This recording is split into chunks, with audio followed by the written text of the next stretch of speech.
और चूँकि लिखित नहीं होने के कारण आप लोगों को बार बार उस क्लिप को देखना होगा, लेकिन उससे जो पूछे जाने वाले सवाल हैं उसके बारे में मैं आप लोगों को बताने जा रहा हूँ।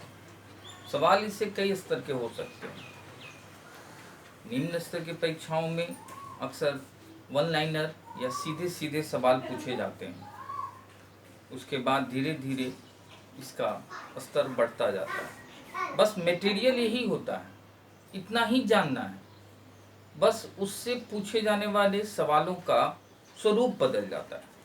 जैसे एसएससी या उससे उस स्तर के परीक्षाओं के सवाल होंगे कि भारत में सर्वप्रथम किस स्थान से मानव के होने का प्रमाण मिलता है।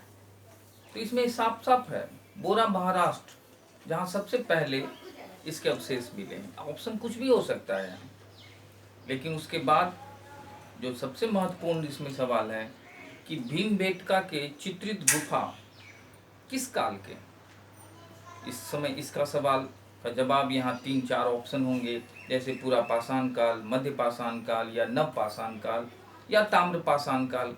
ये चारों कुछ भी हो सकता है, लेकिन आप बार बार देखिएगा तो साफ साफ उसमें पता चलेगा कि भीमबेटका के चित्रित गुफा पूरा पाषाण काल के हैं। बिहार से अगर सवाल होगा तो चिरांद स्थित जो हमें अवशेष मिले हैं बारहसिंगे के औजार और फिर अन्य पाषाण उपकरण किस काल के हैं, तो ये नव पाषाण काल के।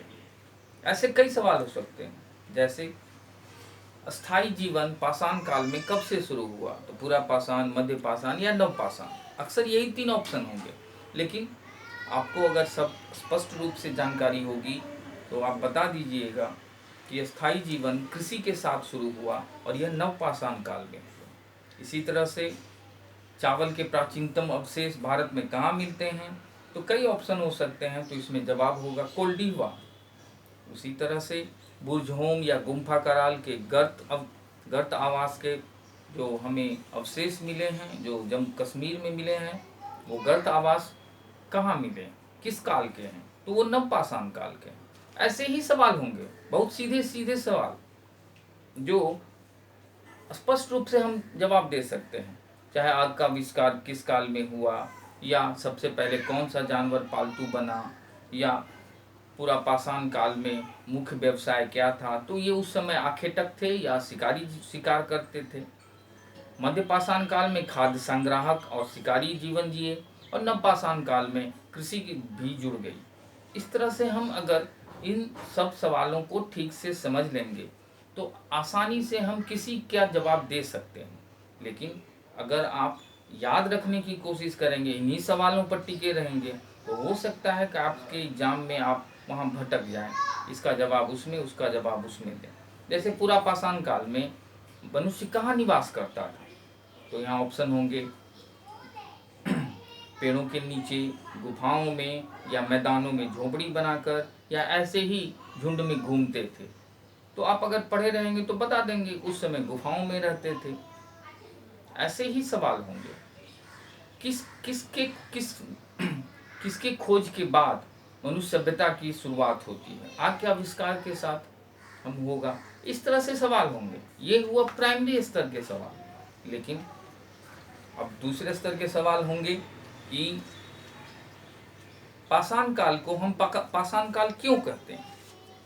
इसमें जवाब होगा कि इस समय मनुष्य पत्थरों की गुफाओं में रहता था, इस कारण से, या फिर पत्थर के औजारों का व्यापक प्रयोग के कारण इस काल को कहते हैं, या फिर पत्थरों के ये व्यापक प्रयोग के कारण इस काल को पाषाण काल कहते हैं। ऐसे बहुत ही करीबी ऑप्शंस होंगे जहां पर हमें कंक्रीट ढंग से कंसेप्ट के साथ जवाब देना होगा, तब जाके हम इसके सवाल जवाब दे सकते हैं। लेकिन ऑब्जेक्टिव से ऑब्जेक्टिव का जवाब नहीं दिया जा सकता, हमें सब्जेक्टिव ही पढ़ना होगा। सब्जेक्टिव से ही तमाम तरह के जवाब मिलते रहेंगे। लेकिन अगर आप वन लाइनर पढ़िएगा तो उसमें फंस सकते हैं, क्योंकि वन लाइनर भूल जाइएगा। इसलिए कंसेप्ट के साथ, एक विस्तार के साथ पढ़ना होगा। मनुष्यों की उत्पत्ति के बारे में भी सवाल हो सकते हैं कि मनुष्यों की उत्पत्ति सबसे पहले कहाँ हुई, फिर इससे सवाल ये हो सकते हैं कि पूरा पाषाण काल के लोग मृदभाणों का प्रयोग करते थे कि नहीं करते थे। नवपाषाण काल में जो नए नए बस्तियां बसी वो कहाँ बसी। ऐसे सवाल हो सकते हैं जो दूसरे स्तर के हो सकते हैं। इसका जवाब आपको ढूंढना ही होगा और वास्तव में आपकी जिज्ञासा रहेगी तभी आप उसके जवाब दे सकते हैं। और अगर आप उतारने या संग्रहित करने के शौकीन हैं तो कॉपियों में भरने से नहीं होगा। मटेरियल्स मिलेंगे, बाजार में मिलेंगे और हम भी देंगे और सब जगह से मिल जाएगा।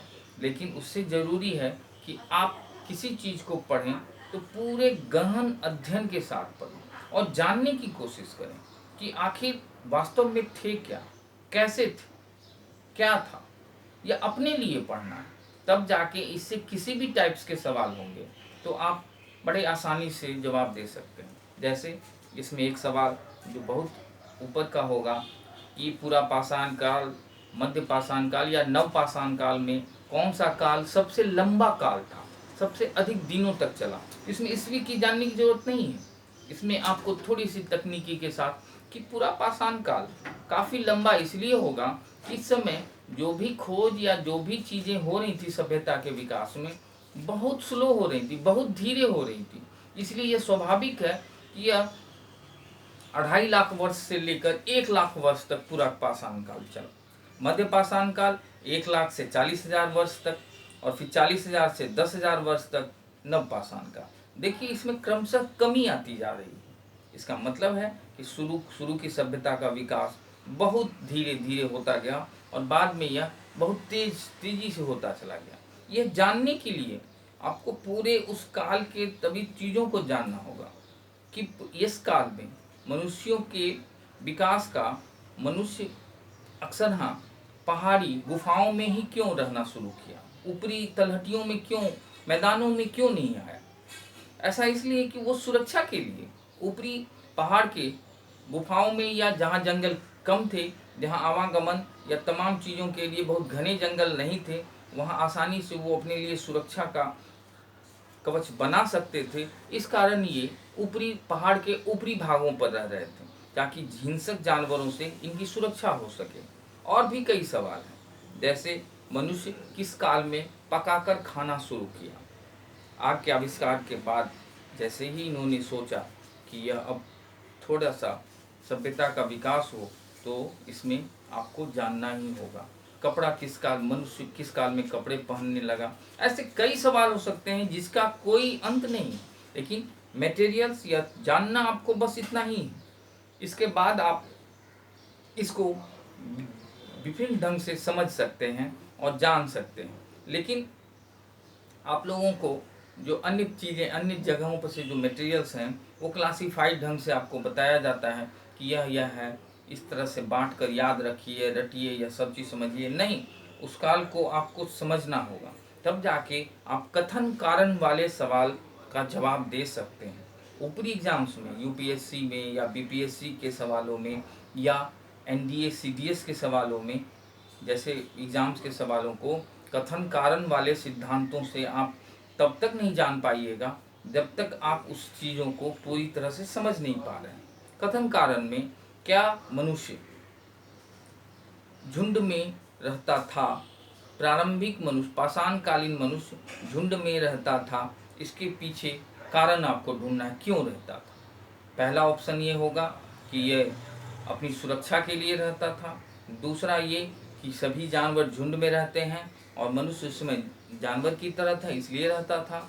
ऐसे और भी ऑप्शन हो सकते हैं, लेकिन आपको जवाब ढूंढना ही होगा। ऐसे सवाल होंगे, मैं आप लोगों को ऐसे और भी सवाल जो लिखित दिया जाएगा या कभी आपको कैमरी से क्लिप के माध्यम से और भी जो डिफरेंट तरह के सवाल होंगे, जो इस चैप्टर्स होंगे, मैं बार बार आपको दूंगा। लेकिन आपसे यही है कि आप व्यापक ढंग से पढ़ें, ऑब्जेक्टिव को न पढ़कर सब्जेक्टिव को पढ़ने की कोशिश करें।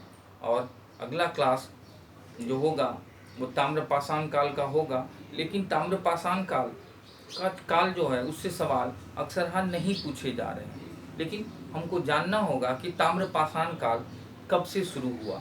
नवपाषाण काल के अंतिम चरणों में मनुष्य जब अपने बस्तियों में और कच्ची ईंट और घरों में रह रहे थे, मेहरगढ़ जहाँ कृषि के प्राचीनतम साक्ष्य मिले हैं, वहाँ हम देख रहे हैं कि कच्ची ईंटों के घरों में रह रहे हैं, झोपड़ियों में रह रहे हैं, बस्तियाँ बस रही हैं, बड़ी हो रही हैं, लेकिन इसी बीच उनको पाषाण के उपकरण के साथ साथ अचानक पाषाण के साथ साथ तांबे धातु का प्रयोग भी क्रमशः कई सौ सालों में सीखा उन्होंने। और जैसे ही तांबे का प्रयोग इन्होंने करना सीखा तो ये ताम्र पाषाण काल में आ गए। वैसे खेतरी के जो राजस्थान में खाने हैं वो मूलतः वहीं से तांबे की आपूर्ति भारत में होती रही। वह पाषाण काल से लेकर ताम्र पाषाण काल से लेकर आज तक खेतरी ही महत्वपूर्ण तांबे का महत्वपूर्ण खान है जो राजस्थान में।